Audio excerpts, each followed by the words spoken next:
예, 이 법궤도를 따라서 쭉 가보니까 이렇게 법궤도 한 바퀴 돌게 됐지요. 근데 마지막에 구례부동 명의불 이렇게 3번 반복하더라도 구례부동 명의불 해야 되겠죠. 여기에 구례부동 명의법 해버리면 안 되죠. 네. 위에 다시 법이 있죠. 그러니까 마지막에는 옛부터 변함없이 그 이름이 부처로세. 이게 이제 딱 부처라고 딱 돼야 됩니다. 요 마지막에 구례부동 명의불 하는 게 불이 돼서 다시 법으로 이어지는 거예요. 그래서 여러분 탑돌이 하실 때 법궤도 법성계 한 번 하고 안 끝났죠. 또 돌고 또 돌고 하죠. 3번 하죠. 그 이유가 다 있는 것입니다. 그래서 한 번 하고 끝나버리면 불하고 법하고 안 이어지잖아요. 원래 자리로. 그래서 오늘 이게 이제 입법개품을 하시면 이걸 이제 알게 되실 줄로 믿습니다. 한 주 잘 지내셨어요? 네. 오늘 너무 더운데 어떻게 오시느라 수고 많으셨습니다. 저는 지난주에 말씀드린 대로 탄원기념박물관에서 논문 발표 잘하고 하여튼 잘 마쳤습니다. 그래가지고 지금 이제 논문 보정을 보고 있으니까 책을 새로 예쁘게 만들어 주시겠다 그래요. 그래서 책이 나오면 여러분께 다 한 번씩 나눠드리도록 하겠습니다. 한 500명 정도 왔다는데 그 책 만든 것도 다 나갔고 하여튼 뭐 불교신문하고 방송하고도 다 왔어요. 아직 저는 태어나서 그렇게 해본 적이 한 번도 없는데 이 무슨 이렇게 스포트라이트가 진짜 라이트를 쏘더만요. 앞에 사람이 안 보이고 이거 앞에 사람이 안 보여요. 참 별거 다 해봤습니다. 그래가지고 단어학을 하자 이렇게 했는데, 그래서 오늘 나눠드린 건 그 결론 부분에 마지막 결론 부분만 해봤습니다. 결론 부분에 발언문으로 했으니까 제가 한번 읽어볼 테니까 한번 봐주십시오. 제목이 탄어학의 골수와 종지였고요. 탄어 대종사 탄신 100주년을 탄어학 연구 원년으로, 마지막 결론 부분에 21세기 한국학의 새로운 지평으로서의 탄어학, 맹자의 절창 가운데 관어의자 난이수요 유호 성인지문자 난연이라는 말이 있다. 바다를 본 사람에게는 웬만한 물은 물 같아 보이지 않고 성인의 문화에서 논의로 본 사람에게는 웬만한 말은 말 같지 않다는 말이다. 탄어 스님의 저수를 읽고 공부하다 보면 다른 저작들이 시시해 보인다. 아마도 탄어 스님의 강의를 직접 들어본 사람에게는 다른 강의들이 시시해 보였을 것이다. 우리 한국의 20세기에는 허공을 모두 삼킨 탄어라는 희유한 대도인이 있었다. 대강백, 대학승, 대선사, 대종사, 대석학, 교육가, 사상가, 철학자, 대도인 등등 그 어떤 하나의 수식어를 붙여도 부족한 인물이 바로 탄어 스님이시다. 아무리 깊이 파고 들어가도 더 깊은 경지가 자리 잡고 있고 아무리 넓게 보아도 더 넓은 경계가 펼쳐져 있으며 곧 잡힐 듯 하다가도 금세 사라지고 버거워서 포기하려 하면 다시 돌아서 보게 되는 그런 도인이 바로 탄어 스님이시다. 한국인 가운데 한국을 모르는 이가 없지만 한국인 가운데 한국을 제대로 아는 이도 없다. 이젠 임재선사의 물에 구하라는 일갈처럼 더 이상 밖에서 찾을 것이 아니라 우리 자신에게서 찾을 때가 되었다고 본다. 이젠 탄어를 연구할 때가 되었다. 21세기는 유사일에 찾아보기 힘든 위대한 대한민국의 시대가 한번 도래할 것이다. 사람들은 이런 언설에 대해 국수주의니 잘못된 민족주의니 하는 비판을 하는 이도 있을 줄 안다. 그런데 어찌할 것인가? 시절 인연이 도래하고 있는 것을 말이다. 천지는 시간의 흐름에 따라 그 기운이 돌고 도는 것이다. 지금은 조그만 나라인 몽고마저도 대제국을 건설한 적이 있었고 지금은 조그만 반도국인 이탈리아도 대로마 제국을 자랑하는 때가 있었다. 영국은 해가 지지 않는 나라였던 적이 있었고 러시아는 소련이라는 거대 국가였던 적이 있었다. 이웃나라 일본마저도 러시아, 중국, 한국을 모두 삼키고 태평양을 향해 미국의 하와이까지 진출하고자 한 때가 있었으며 지금은 미국과 중국이 세계를 양분해 나가고 있는 실정이다. 이처럼 세상의 기운은 돌고 돈다. 과연 이 백두대간의 대한민국이 영원히 이렇게 작은 소국의 운명으로만 지속되리라 보는가? 역학의 대가들, 대지혜의 도인들은 21세기의 한국의 정신문명이 전 세계로 퍼져나가고 가방인 우리 대한민국이 세계의 정신수도 될 것이라고 대답한다. 그것이 중요한 것이 아니라 그러한 시절 인연이 도래했을 때 한국인의 정신이 순수하고 고두며 의롭고 지혜로워서 모든 법계의 중생들을 이롭게 하는데 그 도래한 기운을 사용하고 발휘해야 하지 않겠는가. 한국이 이 지구촌에 한 목소리를 내게 될 때가 온다면 타너 스님이 우리에게 가르쳐준 찬란한 가르침이 화엄의 사상무예로 유불선의 심성수련으로 참선과 간경의 겸수로 지구인 전체의 고통과 마음의 병을 치유해 주어야만 하겠다. 이젠 탄학을 시작해야 할 때가 됐다. 탄어 대종사 단신백준을 맞아 스님의 추모대제의 뜻깊은 이 법연의 자리에서 감히 발언하며 제안하는 바이니 21세기 한국학을 선도할 탄학을 하루속히 출범시키자. 2013년 6월 2일 탄어 대종사 단신백주년 추모대제에서 고화공각은 상가고화였습니다. 여러분, 이 지금 탄학이라는 말은 제가 처음 썼는데 지금 난리 났어요. 지금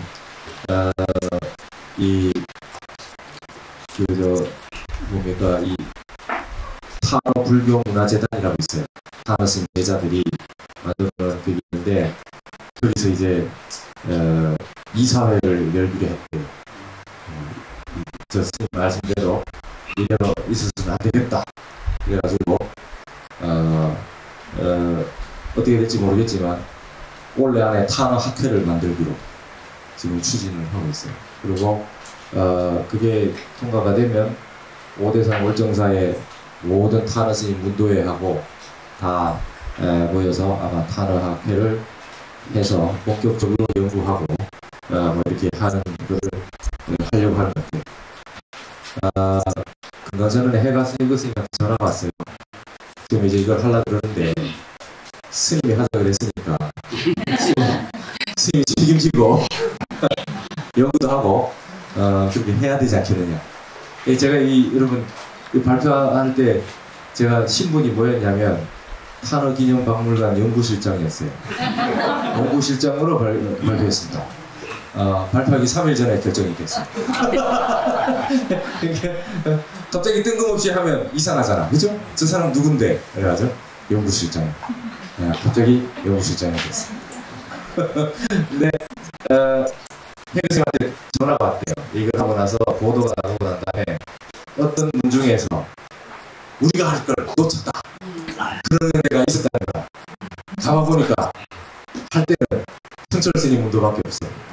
작년에 성철 스님 100주년이었지. 성철학이라는 말은 없잖아. 그쵸? 그래가지고 하여튼 무릎을 치면서 한 발짝 늦었다, 우리도 할 걸, 그러고 있습니다 지금. 제가 탄어 스님을 연구해야 된다는 건 딴 게 아니라 이젠 니꺼 내꺼가 없어요. 그렇죠? 21세기에는 동양 서양 이렇게 전통과 현대 이 어떤 양변에 어느 하나에 집착돼서 있는 사상은 다 사라집니다. 이젠 다 모든 것이 하나로 해통되는 그런 세계가 형성이 됐어요. 그래서 거기에 가장 걸맞게 하신 분이 탄어 스님이고, 과연 그리고 우리나라에 퇴계학도 있고 율곡학도 있고 다산학도 있고 원효학도 있어요. 근데 다 유교 아니면 불교 한쪽이지, 그렇죠? 근데 이걸 다 해서 현대 사상까지 기독교까지 다 해서 회통했는 사람은 내가 볼 땐 탄어 스님밖에 없어요. 불교에서도 가장 깊이 유교 도교까지 다, 현대 사상까지 다 해서 우리 민족 사상까지 다 해서 다 해놓은 분은 탄어 스님밖에 없어요. 그래서 그분의 이 정신을 회통사상, 무해사상 이런 걸 가지고 우리 현대인이 살아야 된다, 이런 생각. 그리고 한국을 사랑하셨어요. 여러분 저기 대승기실론서 아시죠? 원래 대승기실론을 주석을 원효서로 안 봤습니다. 그전에는 현수법장의 현수서로 봤어요. 중국 스님. 그리고 원각경을 규봉종밀의 대소초라는 주석을 봤어요. 규봉종밀 스님의. 근데 탄어 스님이 우리나라 하머두통 스님, 그 무학대사 제자 스님, 하머두통 스님의 하머해 주석으로 쓰셨어요. 그러니까 가급적이면 한국에 고수들이 계신데 우리 주석 쓰자. 타노스님 그렇게 하셨어요. 그러니까 그걸로 교재를 쓰니까 다 보게 됐죠. 그래서 지금 원어의 대수기실론 소라고 하는 게 유명해진 거예요. 그러니까 웬만하면 우리나라도 합니다. 그래서 타노스님의 업적이 많아요. 제가 여기에 그런 말 했잖아요. 한국인이 한국을 모르는 사람이 없지만 한국인이 한국을 아는 사람도 없어요. 여러분 한국인 중에 원효대사 글 읽어본 사람 몇 명 됩니까? 원효가 위대합니다. 근데 원효대사 직접 글 쓴 걸 읽어본 사람 몇 명 없죠? 우리는 우리 걸 안 가르쳐요. 한국인은 한국을 안 가르칩니다. 그럼 한국인 한국을 몰라요. 도대체 원효가 무슨 소리를 했는지, 의상이 무슨 말을 했는지, 퇴계가 뭘 얘기를 했는지 모릅니다. 모릅니다. 우리나라 사람들 몰라요. 그럼 외국 것만 잔뜩 알아요. 근데 앞으로 한류가 이 세상에 많이 퍼지고 우리나라에 퍼지고 나면 나중에 반드시 한국의 정신이 뭡니까? 물어볼 때가 옵니다. 그때 뭐라고 대답할 수 있겠느냐? 그래서 21세기 한국학에 우리는 우리만의 독특한 거라고 하기보다도 우리는 타너 스님 같은 스타일로 역대로 모든 사상을 다 다뤄왔다. 이 얘기를 할 수 있어야 됩니다. 육담체낭선이라고 있었어요. 그죠? 육담체낭선이 인도는 서론적 불교요, 중국은 강론적 불교요, 한국은 결론적 불교 이런 말이 있어요.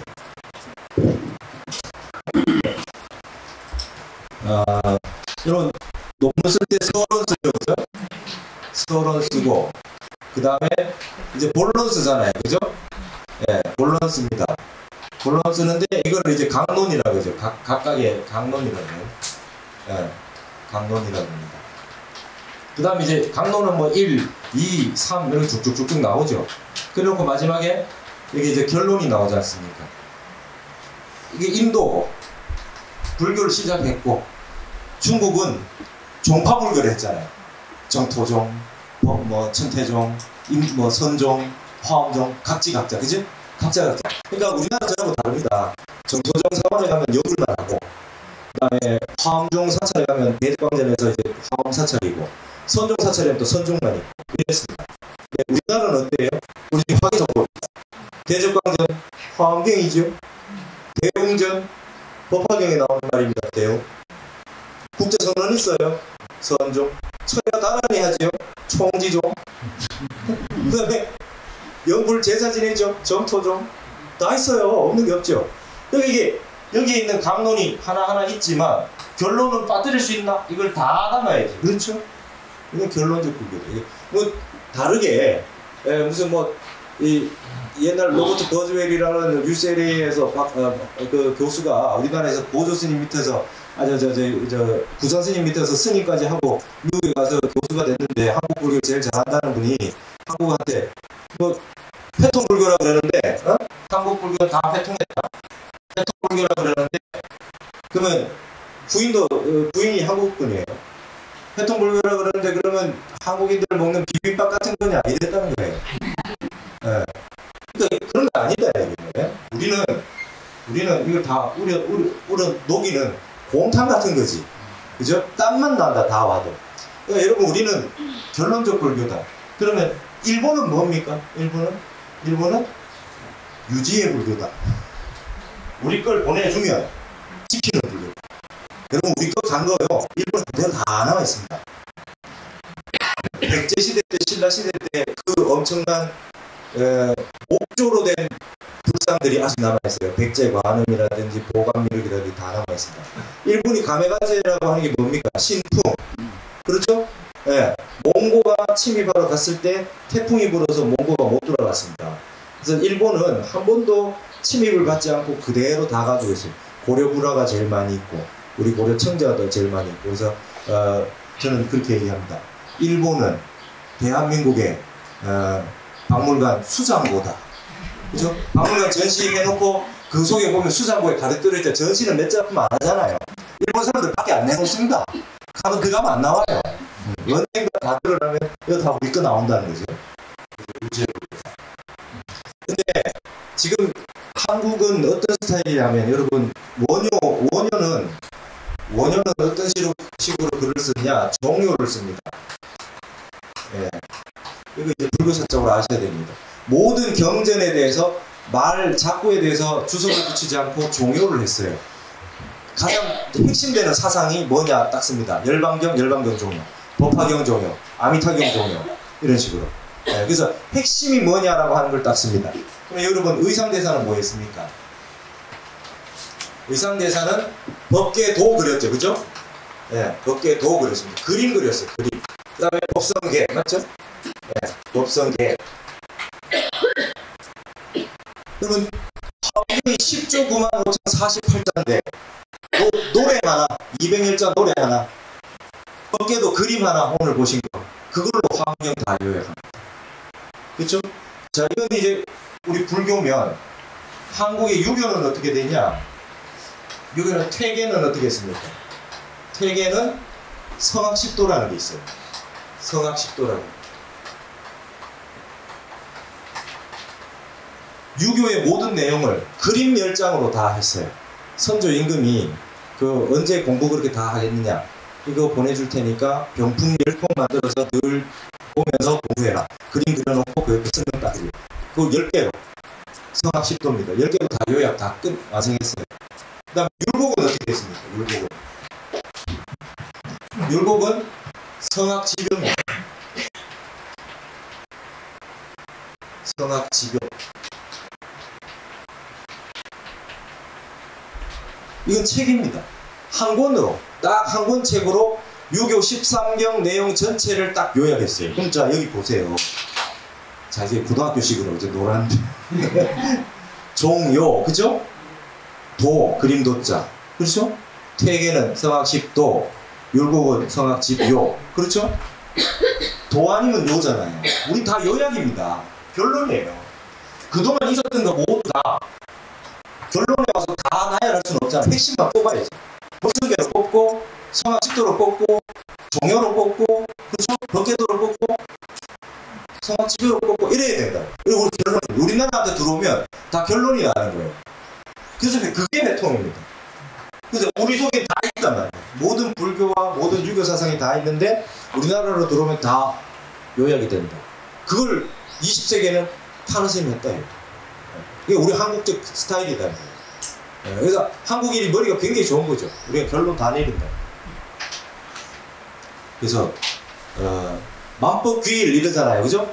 모든 게 하나로 귀결된다. 딱 결론으로 귀결되는데 한국은 이런 스타일로 역대로 다 살아왔다, 다 해왔다. 그렇기 때문에 외국에 뭔가 민주화가 들어오고 산업화가 들어오고 자본주의가 들어오고 뭐가 들어오더라도 서구의 어떤 기계 문명, 물질 문명 뭐 다 들어오더라도 마지막에 우리한테서 나오는 작품이 결론입니다. 예. 전 세계에 석불 사원, 예. 아란타 석불, 도낭 석불, 뭐 운강 석불, 석불 다 있어도 마지막 결론에 석불함에 오면 결론이 납니다.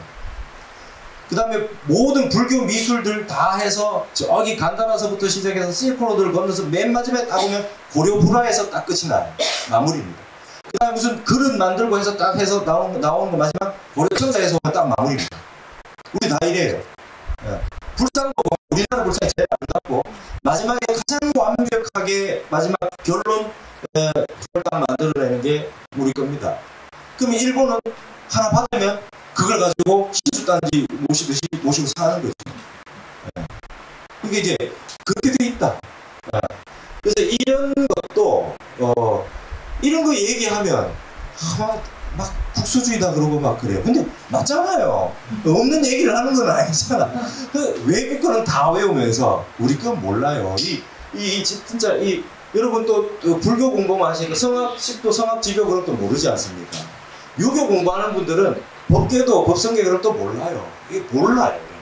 뭘 하나만 해도 전체적으로 이렇게 다 보질 못합니다. 이렇게 다 했던 분이 20세기에 타노스님이 있었고 21세기 제가 이걸 발전시켜가지고 좀 말을 만들어서 이렇게 해가지고 하려고 합니다. 언젠가 한국의 정체성이 무엇이며 한국이 어떤 나라냐 물어보러 반드시 질문이 들어와요. 그렇게 됐을 때 우리는 불교니까 불교만 위대하다 이렇게 할 수가 없습니다. 우리나라 전체를 통틀어서 이런 사상 경향적인 것이 있었다는 얘기를 반드시 해야 된다. 그래서 탄화학이라고 하는 것은 딴 게 아니고 한국을 제대로 이해하고 한국을 제대로 한번 보자. 그런 내용입니다. 그리고 아까 얘기도 말씀드렸지만은 우리나라가 좋아진다. 아마 세계 1등 국가가 된다. 여기 그랬잖아요. 이런 얘기하면 뭐 국수주의니 이런 식으로 얘기하는 사람이 있다. 근데 그게 제가 그랬잖아요. 뭐라 그랬냐면 그런데 어쩔 거냐. 그런 시절이 오는데 이래서요. 네?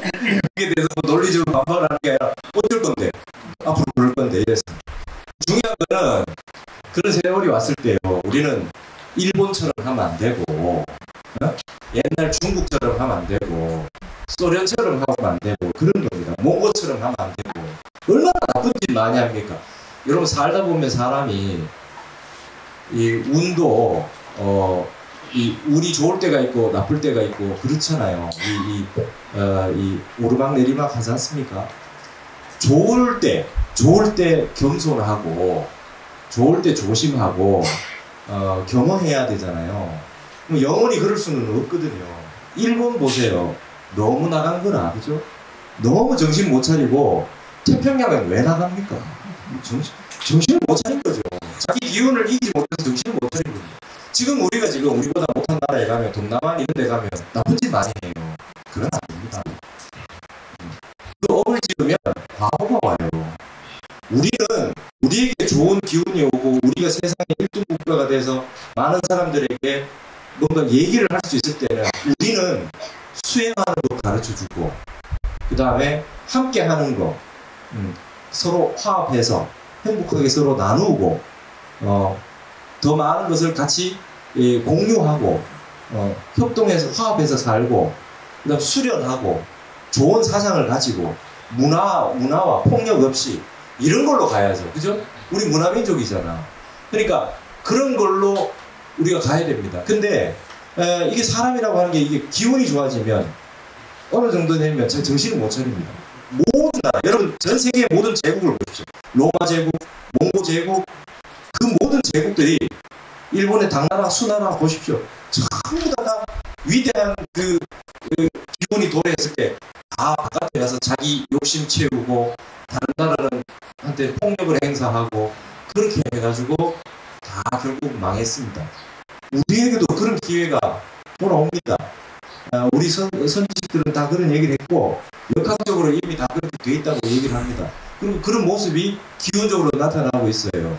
그러면 그렇게 됐을 때 그때 바로 우리 불교의 근본 정신으로 다시 돌아가서 내 참나로 돌아가서 한국 사람을 만나면 다 행복해질 수 있도록 한국 사람을 만나면 전부 다 환영할 수 있도록 그런 나라가 돼야 된다. 그게 지금 그냥 돈으로 권력으로 힘으로 하지 않고 우리가 가지고 있는 이런 사상과 좋은 불교, 좋은 우리 국민의 정신력 이런 걸 가지고 세상에 좋게 써야 되겠다. 그런 뜻으로 이 한국학이라고 하는 걸 하는 겁니다. 단순히 우리나라만 좋고 잘 먹고 살고 우리나라만 좋아서 저하자 그럴 뜻이 아니라 전 세상을 온 세계를 우리의 불교의 근본 이념처럼 광도중생하게 요익중생하게 다른 중생들한테 다른 나라에 힘들게 사는 사람들한테 행복하게 해주는 걸로 쓰자 하는 걸로 얘기를 그렇게 했습니다. 그러니까 여러분들께서 공부하시는 내용이 다른 많은 분들에게 도움이 되고 행복할 수 있게 그런 아주 좋은 태양이 될 수 있도록 그렇게 해주셨으면 좋겠습니다. 여러분들 13쪽 이제 오늘 우리 할 거 오늘은 이제 입법계품의 내용을 가지고 여기 이제 우리 한국 불교사에서 이게 어떻게 나타났느냐라고 하는 것을 한번 보고자 합니다. 자, 지금 이제 의상 법계도상의 미륵보살의 위치 그랬습니다. 자, 그 13쪽 밑에 있는 거 다 같이 한번 읽어볼까요? 네. 이게 통연장자의 이거는 저거다. 네, 한번 읽어보시겠습니다. 선남자여 문수사리는 그대의 선지식이니 그대를 열애의 집에 나게 했고 그대에게 모든 선근을 잘하게 했고 도를 돕는 법을 일으키게 했고 진실한 선지식을 건강히 했다. 또 그대에게 모든 공덕을 닦게 하고 모든 소원의 그물에 들어가게 하고 모든 원의 물로 물게 하고 그대를 위해 모든 이율법을 말하고 보살의 생각하기 어려운 행을 나타냈고 그대와 함께 옛적에 같이 가고 같이 행했었다. 그러므로 그대는 마땅히 문수살에게 해야 한다. 결코 고달픈 생각을 내지 말라. 문수살이는 그대에게 모든 공덕을 말해줄 것이다. 그대가 먼저 선지식을 만나고 보살행을 듣고 해탈문에 들어가고 큰 hon을 이룬 것은 모두 문수살이의 미덕과 신통의 힘에 의해서다. 문수살이는 모든 곳에서 다 구경을 얻게 한다. 그렇습니다. 여기 이제 미륵선지식이 손가락을 마지막 타지를 해가지고 그러고 난 다음에 다시 문수보살에게 돌아가라 라고 하는 얘기입니다. 자, 그 다음에 그 뒤에 14쪽에 있는 내용을 제가 한번 읽어볼게요. 이 의상조사에 오늘 나눠드린 그 법궤도 그림이 요 바로 이 화엄경의 미륵보살 선지식이 만나서 문수보살한테 다시 돌아가서 보현행하는 그 모습이 그대로 나온다는 거예요. 의상조사의 법성계는 법성원흉 무의상으로 시작하여 구례부동 명의불로 끝나고 있다. 53선지식 가운데 미륵보살 선지식은 열애 출현의 묘각위에 해당한다. 그렇다면 법성계로 치자면 단연 구례부동 명의불의 불에 해당하는 것임을 알 수 있다. 의상대사의 일승법궤도에서 보면 법성계의 불이 시작인 법과 선으로 이어져 있음을 알 수 있다. 불은 미륵보살이요 법은 문수보살인 것이다. 초발심의 자리가 바로 법의 자리요 정각의 자리가 불의 자리인 것이다. 우리가 천도제를 지내거나 탑돌이를 할 때 법성계를 외우는데 특히 탑돌이의 경우 무교 3자의 형태로 오른쪽 3번 도는 거죠. 1회에 그치지 않는 이치가 바로 여기에 있다고 하겠다. 법성의 문수보살에서 시작되어 구례부동에 부처인 미륵보살로 끝나버리면 입법계품은 완성되지 못하기 때문일 것이다. 그러나 두 바퀴째의 전법륜의 행위는 바퀴를 굴리는 거예요. 원운동하는 거. 단순한 동일 반복이 아닌 끊임없는 보현보살 행위 될 것이다. 이것이 바로 법성계의 반복의 의미이며 법성원흉 무의상에서 구례부동 명의불로 구례부동 명의불에서 다시 법성원흉 무의상으로의 돌고 도는 보현보살의 광대행인 것이다. 초발심에서 정각으로 정각에서 다시 초발심의 자리로 돌아오는 이 원시 반복의 과정이야말로 입법계품이 우리에게 주는 일승원도의 가르침을 이었을 것이다. 만약 미륵에서 문수로 다시 돌아오지 않았다면 직선의 가르침이 되고 말 것이다. 보현행도 존재하지 않고 회양도 존재하지 않는다. 미륵에서 문수로의 유선은 입전수수의 중생제도의 다름 아니며 원효가 화엄경소를 집필하다가 10회 아프면서 그만 절필하고 저작거리로 나간 이치가 바로 여기에 있다고 할 수 있을 것이다. 여러분 이해되세요? 지금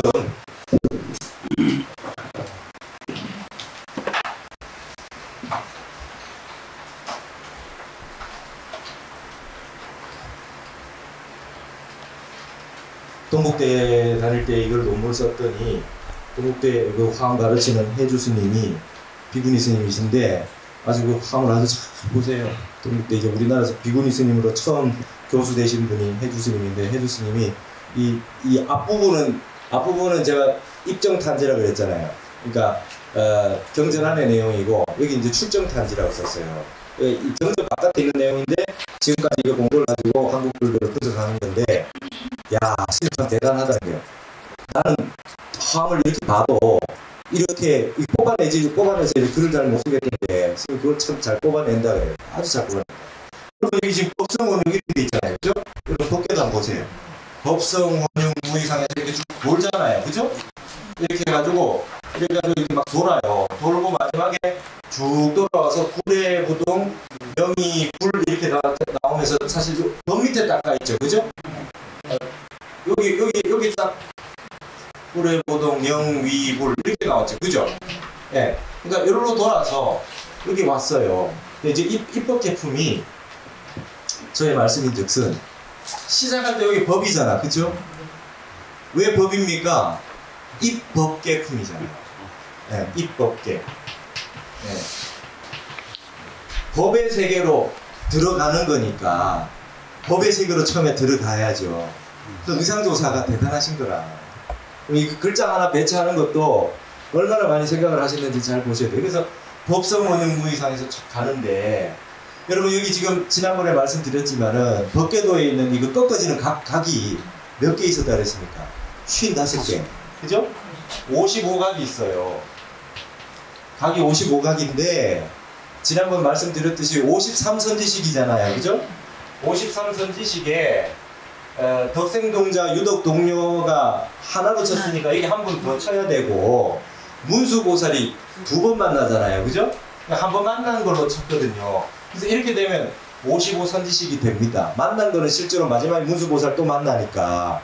그러면 여기에 법성원형 무의상 할 때 문수보살님만 만나서 문수보살이 남쪽으로 순행해서 처음에 덕운, 해운, 선주순, 그렇죠? 덕운 비구스님에게 가라 그러는 거예요. 일로 가는 거죠. 가면 여기서 덕운 스님을 딱 만나요. 첫 번째 각에서. 딱 만나면 해탈문을 하나 얻으면 이분이 어디로 가라 그래요. 그럼 해운 스님에게 가는 거죠. 그럼 여기 딱 하나의 각을 또 딱 이뤄요.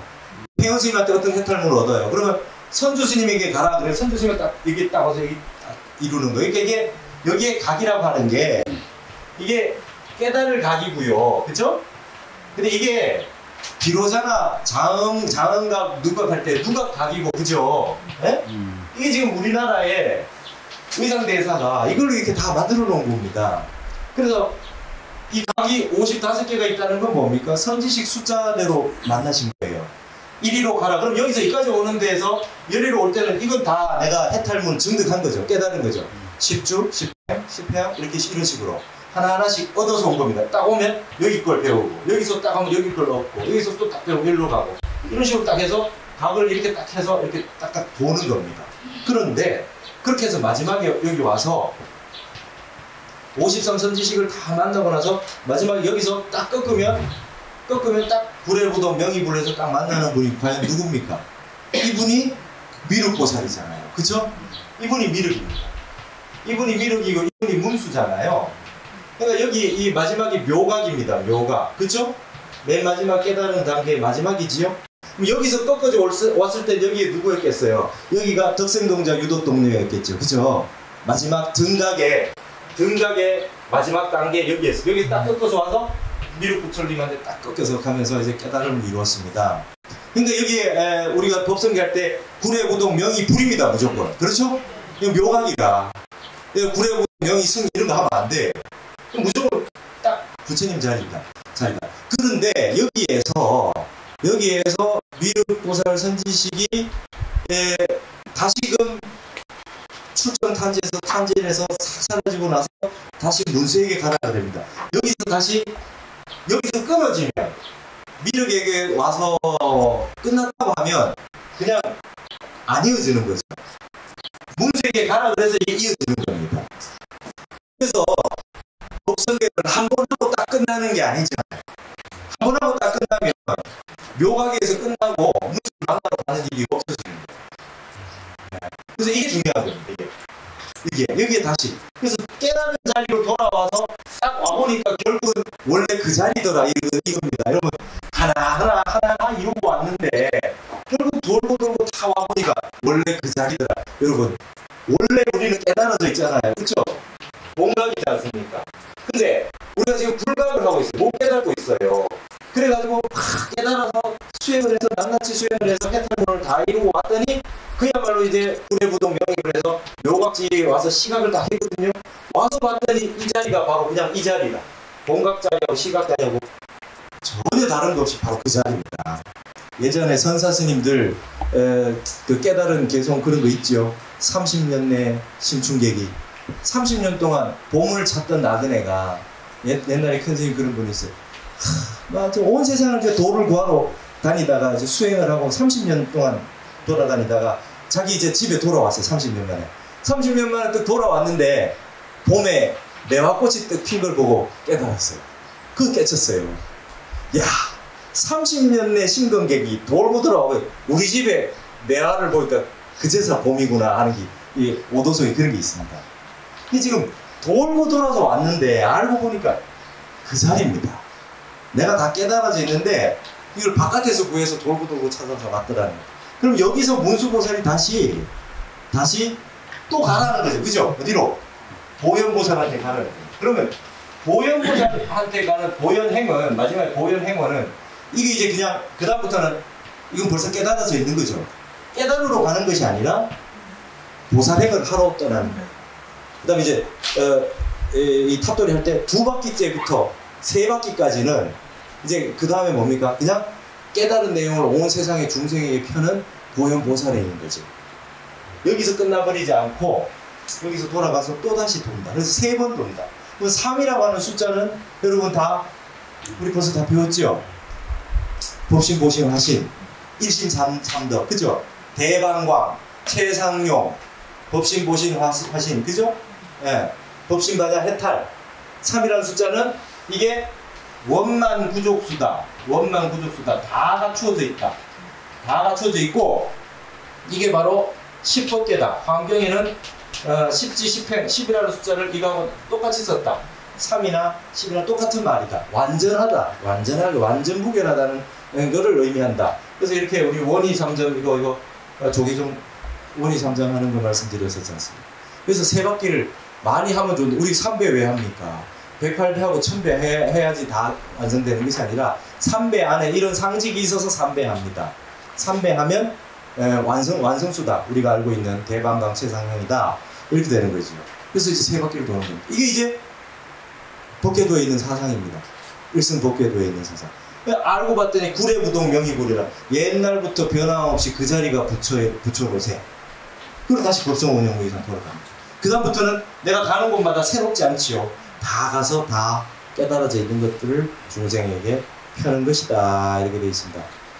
이게 우리 의상대사가 그림 하나의 이 상징으로 화엄경 전체를 다 요약한 겁니다. 근데 요 내용이 지금 우리가 보는 미륵보살 선지식하고 요 만나는 요 대문을 봐야 정확하게 이게 딱 나온다는 겁니다. 맞죠? 네, 요 내용이 그렇게 나온다는 겁니다. 그러면 그 다음번에 나온 건 주역이잖아요. 자, 이 주역에 대해 가지고도 주역도 이런 구조로 돼 있다는 겁니다. 제가 볼 때는 주역이 64개로 돼 있는데 주역도 64개를 원으로 그려놓은 게 있어요. 괴를 원으로 그려놓습니다. 처음에 건괴가 있고, 그 다음에 건괴가 있어. 이래가지고 한 바퀴 쭉 돌아요.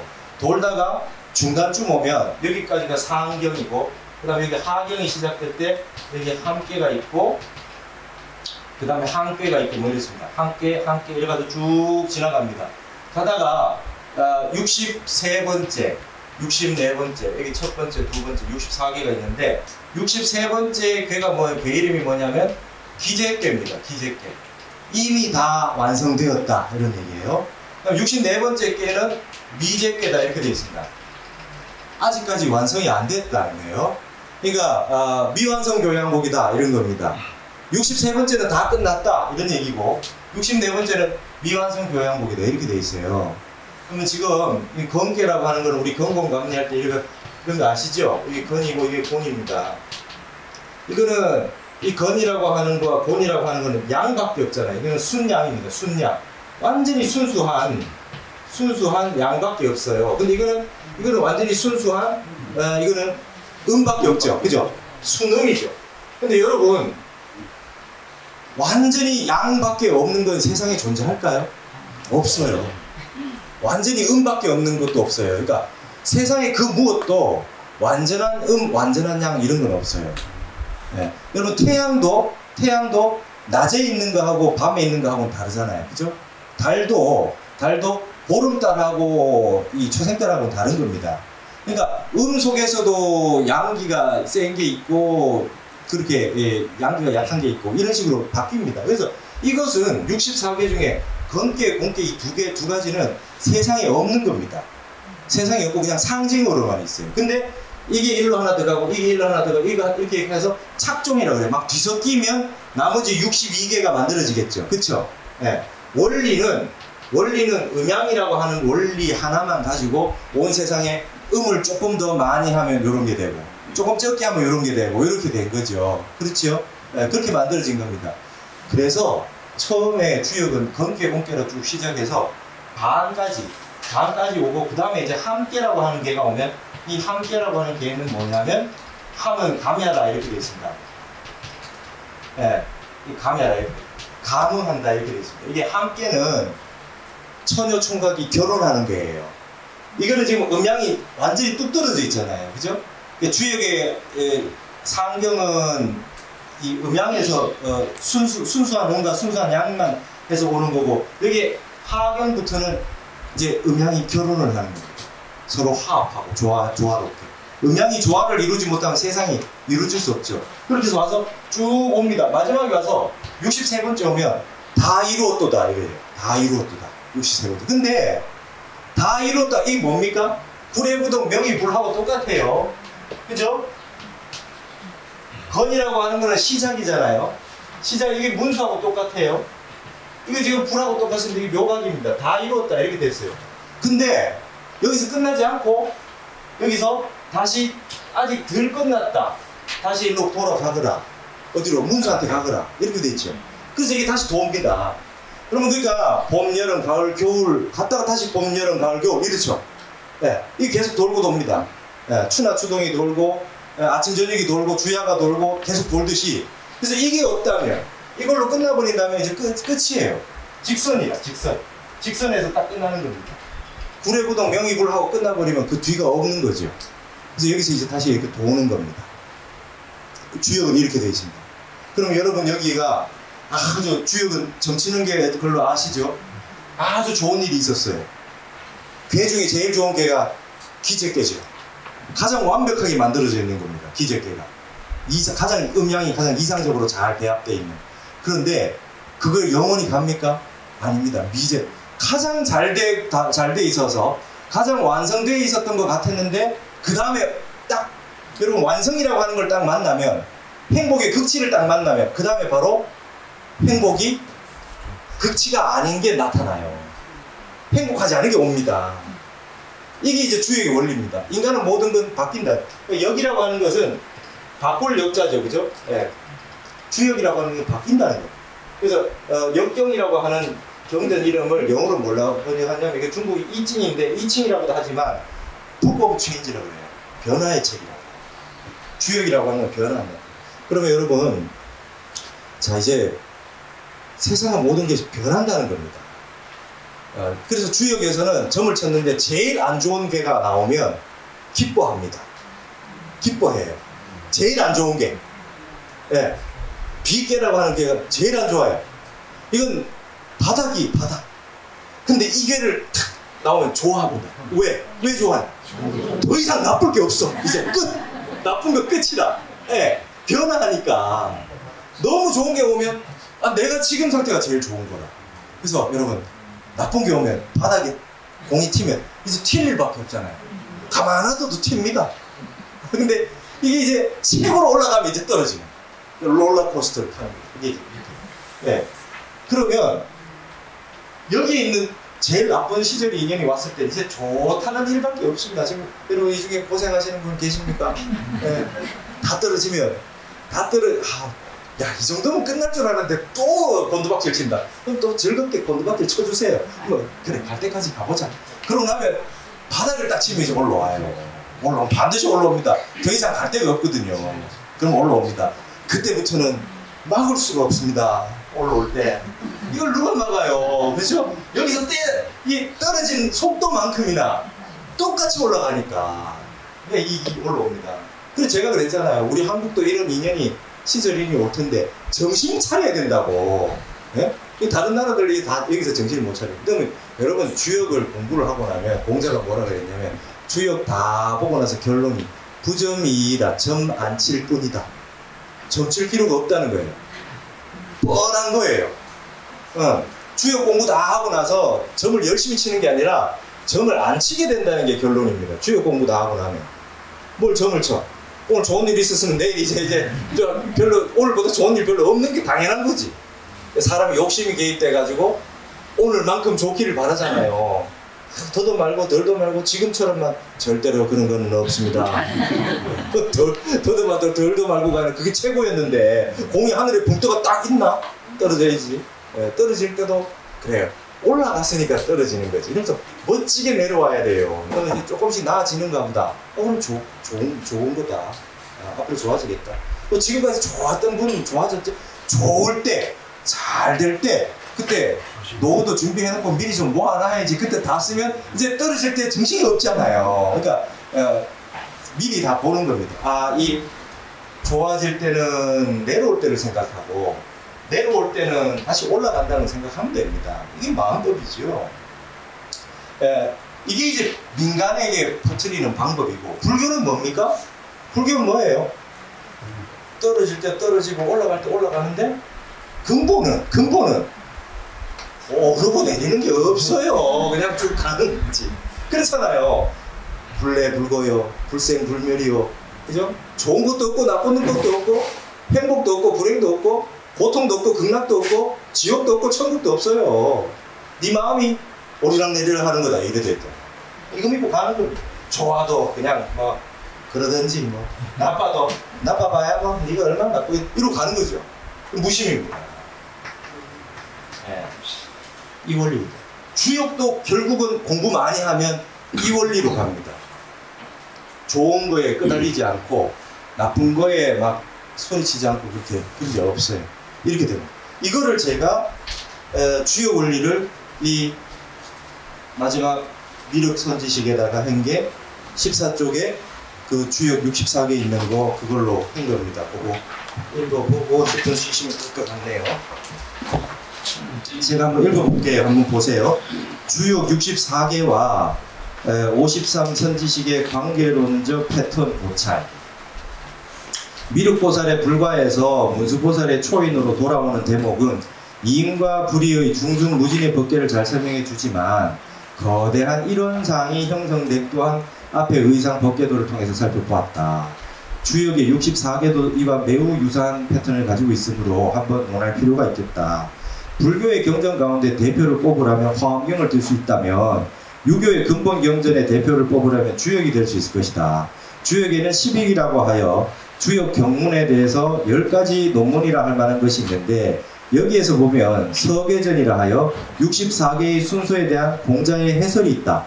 이 건계, 권계 이렇게 괴가 쭉 나열되어 있는데 64개에 나열되어 있는데 왜 그 괴가 요 다음에 요 괴가 왔고 이 다음에 이 괴가 왔고 왜 이러느냐. 예를 들면 우리가 덕운 스님, 해운 스님, 선주 스님 하면서 한 분 한 분 10주에 초주, 2주, 3주 이렇게 있었잖아요. 그죠? 다 이유 없이 있었던 게 아니지 않습니까? 그렇듯이 64개였이 첫 번째 괴, 두 번째 괴, 세 번째 이렇게 괴가 순서대로 딱 나열되어 있는 것도 그냥 그렇게 돼 있는 게 아니다 하면서 공자가 써놓은 책이 서계전이라는 거예요. 순서 서자죠. 그죠? 네.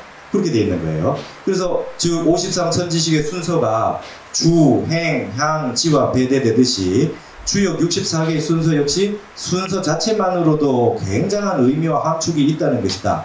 이를 유가에서는 춘추에서는 미연대이라고 흔히들 말하고 주역에서는 입상진이라고 말한다. 이러면 춘추라고 하는 건 역사책인데요. 이제 공자가 주유천하하면서 온 세상을 자기의 그 왕도 정치를 펴려고 하다가 그 임금을 찾아다녔는데 이 지금 안 돼요. 안 돼가지고 마지막 결국은 포기하고 한 게 뭐냐면 역사책을 써서 남깁니다. 그게 춘추라는 역사책인데요. 예를 들어서 역사책에 이런 식입니다. 어떤 사람이 임금을 어떤 나쁜 사람이 임금을 갖다가 혁명을 일으켜서 임금을 몰아내고 주사를 했어요. 그럼 굉장히 역적짓을 했어요. 그럼 그걸 그 기록에 남깁니다. 공자가 기록을 남김으로 인해서 후대 사람이 그걸 보고 이런 일이 없도록 귀감을 삼게 하기 위해서 춘추를 썼는데 근데 거기에다가 감정적인 말을 하나도 쓰지 않아요. 어찌 뭐 신하가 임금을 그렇게 주사할 수 있으리 이런 말 한마디도 쓰지 않아요. 역사적 사실만 딱 기록합니다. 그런데 거기에 뉘앙스만 조금 풍겨놔요.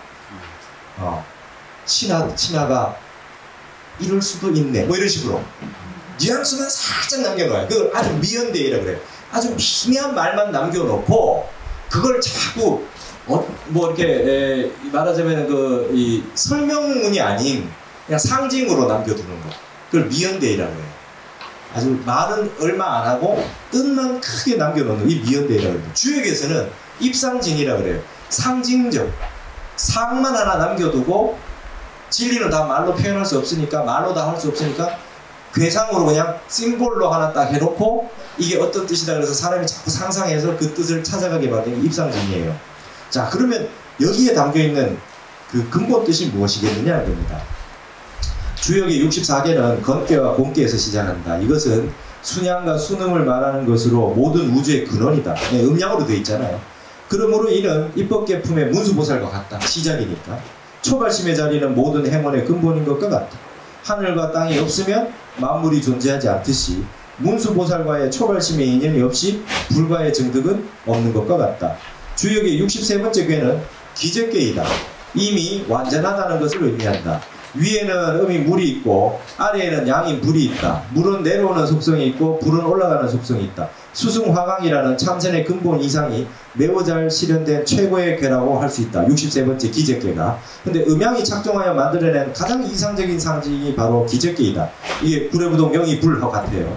이것은 마치 입법계품에서 묘각의 열애 출현인 미륵보살 선지식의 해탈문을 정득하고 비로자나 자음각 누각을 섭렵한 것과 유비될 수 있을 만한 내용이다. 그러나 주역은 기적궤로 끝나지 않는다. 최종 마지막 64번째 궤는 미적궤이다. 아직 끝나지 않았다. 완전하지 않다는 뜻이다.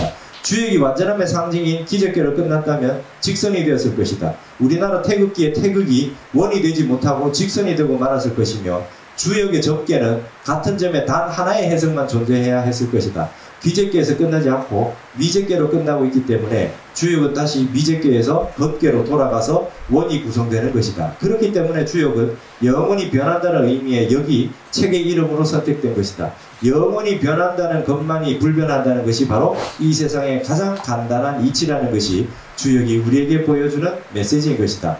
기적계에서 63번째에서 미적계 64번째로 넘어가는 대목이 미륵보살에서 문수보살로 넘어가는 대목이며 미적계가 다시 처음에 법계로 돌아가서 반복되는 과정이 바로 보현보살의 보살행과 유비되는 것이다. 그러므로 주역 개서서는 말한다. 불가의 전용 유변소적이라고 모든 것은 법칙화 할 수 없다. 오직 변해서 갈 뿐이다. 여기에서 적자는 이게 갈적자죠. 화엄경의 행과 다른 것이 아니다. 그러므로 공자는 말한다. 모든 것은 변하는 것이므로 주역을 다 본 결론은 부점이익이 즉 점치는 책인 주역을 달통하면 점을 치지 않을 뿐이 되는 것이다. 오직 행하는 데에 그 묘리가 있기 때문이다. 타너 스님이 주역에 달통하고 화엄에 달통하여 서로 상직상입하면서 경전을 넘나눴던 경계가 바로 이러한 일리에 체득이 있었기 때문일 것이다. 여러분 주역하고 화엄하고가 굉장히 비슷합니다. 굉장히 비슷해요. 그리고요 그게 기독교의 요한복음하고 너무 비슷합니다. 아주 이게 공부하는 사람들은 딱 보면 딱 나와요. 예. 이게 여러분 이 주역이라고 하는 게 단순히 그래서 나중에 주역을 공부하는 게 유교에서는 최고 선비가 주역을 하는 거예요. 앉아서 세상을 봅니다. 점을 안 칩니다. 점 치는 책인데 점을 안 쳐요. 앉아서 다 아는 거예요. 세상 이치를 64가지 경우의 수로 봐서 그 다음에는 뭐가 오겠네. 그렇죠 여러분 아까 괴가 64개 순서가 있잖아요. 지금은 어느 시점쯤 와 있고 그 다음에는 어느 괴가 있잖아요. 그럼 이제 다음 세상은 어떻게 오겠네. 아는 거라. 미리 아는 거예요. 그래서 이게 아주 연구를 많이 하면 이런 경지에 온다는 겁니다. 불교도 뭡니까? 불교도 세상 이치를 다르게 어디 뭐 희귀한 데서 좀 특별한 게 있다 그래서 찾고 뭐 이렇게 하지 않습니다. 아주 간단한 원리. 간단한 원리입니다. 세상 이치는 간단하다는 거예요. 돈은 어렵지 않다는 겁니다. 우리 생각이 복잡하고 욕심이 개입되다 보니까 어렵고 잘 안 보이는 거죠. 여러분 내가 욕심이 개입되면 잘 안 보입니다. 바둑도 내가 두면 잘 못 둬요. 훈수를 잘 두지. 자기가 그 훈수를 두던 사람 떠봐라 그래요. 그죠? 노영화 구단이라고 있어요. 바둑. 설명을 기가 막히게 합니다. 근데 붙으면 집니다. 이창호가 잘하지. 그쵸? 옆에서 보기 쉽습니다. 내가 당사자가 돼서 내가 움직이고 있을 때는 어렵습니다. 내 마음이 개입됐고 욕심이 개입됐고 그 다음에 이제 성격을 부리기 시작하잖아요. 그러니까 그게 어려워집니다. 바깥에 있는 사람이 뭐 객관적으로 이렇게 보잖아요. 척 봐도 다 알겠네. 여러분 그러면 어떻게 하면 됩니까? 내 마음을 볼 때 그렇게 보시면 돼요. 남이 내보듯이. 그렇죠? 네. 여러분 지금 부부싸움이 났다. 그러면요, 옆집 사람이 우리 집에 부부싸움 난 거 보듯이 이렇게 보세요. 내가 주인공이 돼서 보지 말고 영화 한 편 드라마 보고 있는 바깥에 있는 사람이 보듯이. 그럼 그 감정이 없어요. 그 감정이 없습니다. 그거 확장된 게 윗바사나잖아요. 관하는 겁니다. 화가 났네? 화나고 있는 나를 관할아야 되잖아요. 그게 그겁니다. 내가 의욕이 들어가고 내가 욕심이 개입되면 한치 앞을 못 봅니다. 남의 거는 잘 보지요. 예. 그래서 사실은 저도 별로 할 말이 없어요. 이 스님이라고 하는 거는 가만히 보면 뛰어들지 않은 거예요. 그죠? 스님도 한번 결혼해서 살아보면 그 말 못할걸요. 맞습니다. 못할까요? 그거 안 하려고 나온 거지. 직접 뛰어들면 어려워요. 더 어렵죠. 밖에서 말하기가 쉽지. 훈수 두기가. 근데 어찌됐든 간에 나에게 벌어지는 어떤 모든 사태들을 그걸 일일이 해가지고는 안 됩니다. 화엄경 그 자체에 그 깊이 들어가서 거기만 매몰돼서 보면 화엄경 전체가 안 보이죠. 망망대에 배 하나 띄우고 있는 거하고 똑같아요. 주역도 그냥 배 하나만 보고 있으면 전체가 안 보입니다. 그래서 제가 그랬잖아요. 전체 화엄의 전체 구조를 위에서 조감도로 비행기 타고 보듯이 한번 쭉 위에서 내려다보고 그러고 나서 이제 들어가자고.